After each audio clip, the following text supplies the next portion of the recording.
Kasama natin yung buong team ni Sir Babas dito sa may kahabaan ng Airport Road. At ito, action na kaagad yung sumalubong sa atin.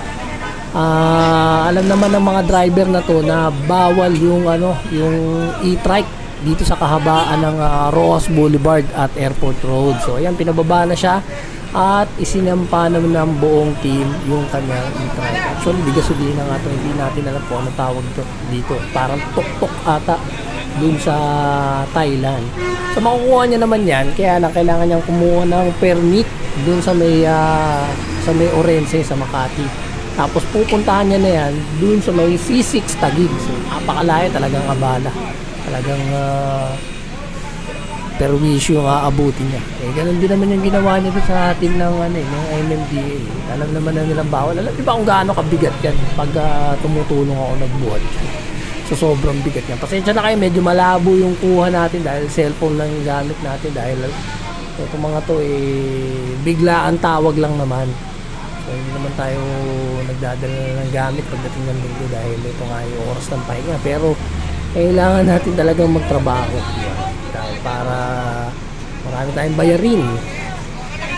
So yan, at isasampa na. Panoodin nyo nga pala to hanggang itong video na to hanggang sa matapos. So, hanggang sa matapos, naka-convoy ako sa kanila hanggang sa Balintawak, hanggang sa makauwi na ako din sa amin. So yan, sasampa na. Talagang sobrang bigat niyan. So sa mga hindi pa pala nakaka-subscribe dito sa ating YouTube channel, subscribe nyo na YouTube channel natin, Kalsada TV. Pindutin yung notification bell, click nyo yung all para lagi kayong updated sa mga balita, lalo na sa mga clearing operation at dun nga sa pagpapatuloy ng mga build project. So kumukuha din tayo ng mga footage niya, lalo na yung MRT7, yung Metro Manila Subway. Pero sa ngayon, ito nga, nakapokus nga muna tayo dito sa clearing operation saka doon sa mga iba pa nating channel dahil hindi na natin talaga maasikaso dahil sabi ko nga sa inyo, kailangan kumayod dahil malapit na naman ang pasukan. So, face to face na. So, sa mga anak natin at mga daddy at mga mami dyan, mas magandang bumili na kayo ng mga gamit dahil mas mura pa ngayon. Hindi yung pagdating ng pasukan saka kayo magkakandara pa. Mag-ahanap ng mga pambili. So, agahan na natin kasi ganyan lang naman yan Kailangan mas maaga tayo o maaga natin mapaghandaan para hindi tayo nagmamadali palagi. Kung kailang pasukan na, yan, mahal na yung mga bilihin. So, naisampa na yung pangalawang e-trike. Nandito na pala tayo sa may kahabaan ng Roas Boulevard, Baclaran, malapit dito sa may Heritage Hotel. So, bawal din yung dyan, yung mga e-trike sa kabaan naman ng EDSA. Kanina Roas Boulevard, ngayon nandito na tayo sa EDSA, binabaybay natin, naglalakad tayo, ayan, sama yung buong team kasi dito sa may mga tulay dito meron mga nagtitinda. Itong area na to, maraming hotel dito papasok ng yung FB Harrison, yan, FB Harrison Street, yung kanto niyan may tulay, tapos may mga hotel doon tinatapon sa mga hotel yung mga paninda para hindi makuha, pinahagis doon sa loob ng bakod. Nakakatawa nga yung mga kaibigan natin vendor dito. Talagang paulit-ulit, kahit sawayin mo ng sawayin, talagang pag-alis ng buong team ng ng MMDA, Hawkers, DPS. So yun, tinanggal mo yung karatula ng Sogo. Bawal din yan sa sa kahabaan ng EDSA dahil yan ay sabi nga ni Sir Richard nakakabawas ng liwanag. Yan. Saka bawal naman talaga sila maglagay ng signage sa mga poste ng hotel. So yan, kahabaan ng EDSA Heritage Hotel. Yun. At samahan natin itong team ni Sir Babas hanggang mamayang hapon. So, simula kasi ng pasok nila alas 4.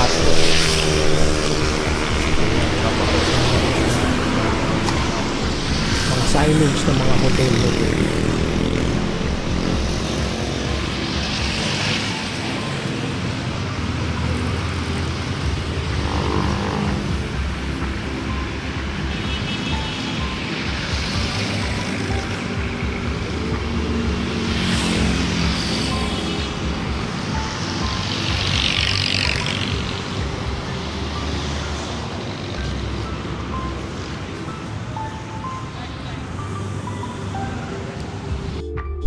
So yan, at dito na tayo sa may Malibay, Pasay. Yan, nakakuha ng polycarbonate sheet. Polycarbonate sheet. Ito yung mga ginagawang bubong, saka yung mga mga nakalatag, naka-display na mga lababo.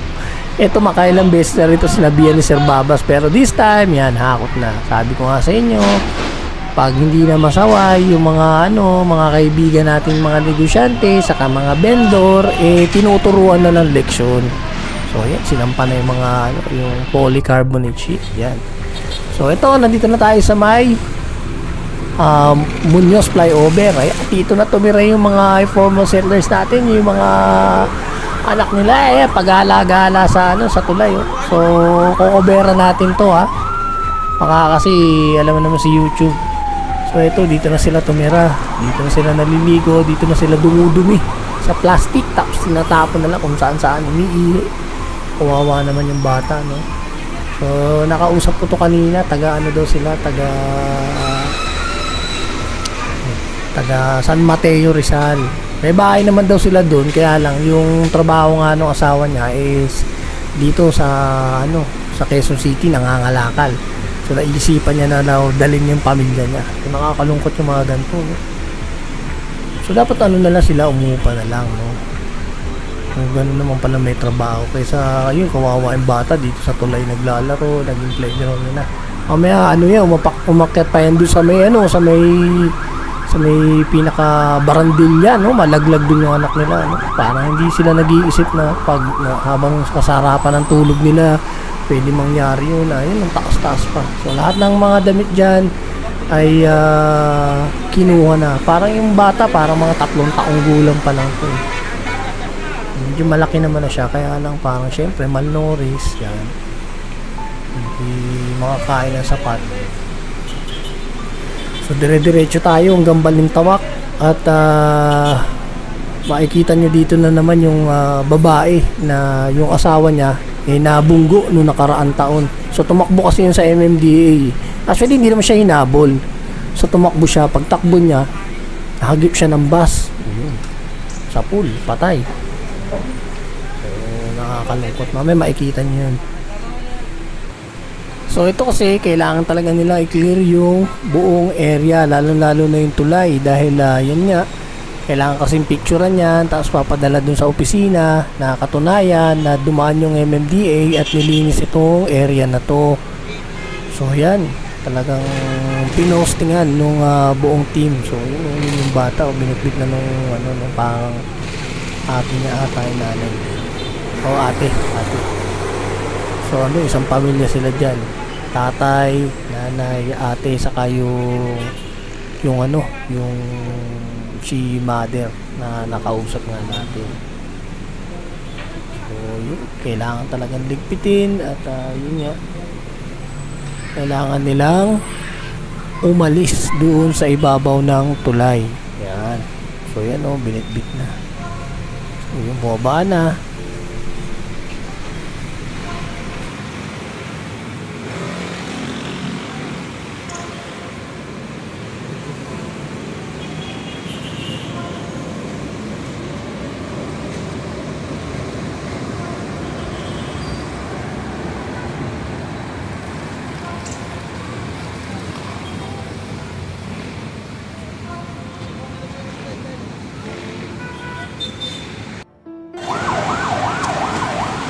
So yun nga, nandito na tayo sa may kahabaan ng Oliveros, na kung saan yung kinikwento ko sa inyo, yung may babaeng may asawang adik-adik, bigla na lang tumakbo dyan kasi nung nakaraan taon ay nagki-clearing yung itong team din ni Sir Babas. So, nagulat kami noon kasi bigla siyang nagtatakbo. So akala siguro nung lalaki yung babae iuulihin siya nung pulis. That time kasi may pulis kami pala kasama noon. So akala uhulihin siya, siguro may tago siyang droga doon. Sumalpok siya dun sa sa may bus. So yung babae na lang natitira dyan, kawawa, nakakaawa din. Pero dapat alisin niya talaga niya yung mga gamit niya dito eh. So yung ginagawa kasing pwestuhan dito eh yun yung may mga cover na yan ng ng tarpaulin. Sa loob niyan parang may mga bakanting mga bakal. So doon sila nagkukubli. Doon sila pumupwesto, doon sila bumabatak. So sana yung mga kapulisan natin dyan sa Quezon City, ganun din sa Pasay, i-check nila palagi kung may mga tao dyan. Kasi yun nga, dyan na sila nagpapat session. Okay na sana kung doon lang tumitira, doon lang nagsasaing, nagdodroga pa. So nakakalungkot. Tapos pag ano na yan, sabog na yung mga yan, kagaya doon sa Balintawak, yung lalaki doon magtitrip, mambabato ng salamin ng bus. So nakakalungkot, no, may mga ganong pangyayari, no. So yan, at